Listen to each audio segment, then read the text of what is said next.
Assalamualaikum guys, ketemu lagi pagi ini. Kita mau sarapan di daerah BSD Bintaro, itu di Sayur Asem Wati.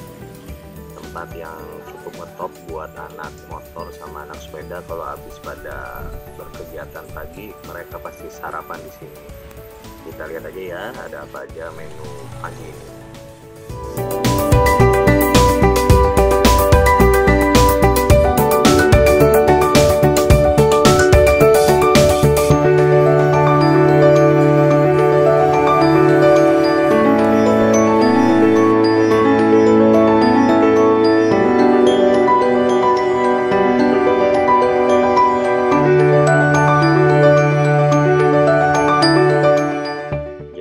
Sayur Asem Wati ini menyediakan dia masakan rumah ya, macam-macam, ada daging, ikan, sayur, dan juga ya signaturenya si sayur asemnya.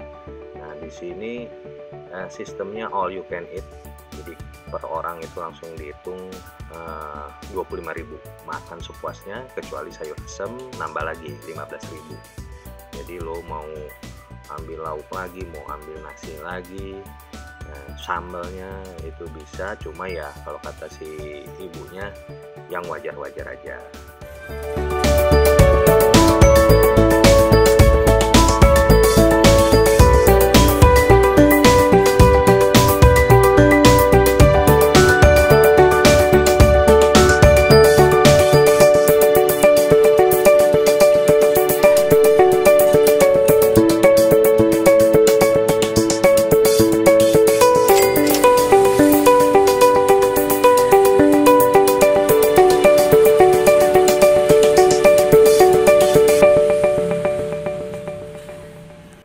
Olahan sayurannya tuh macam-macam banget, ada daun pepaya, ada jantung pisang, karedok, terus toge, macam-macam banget selain sayur asemnya. Ini yang seru banget dan kayaknya enak banget, udah nggak sabar mau coba.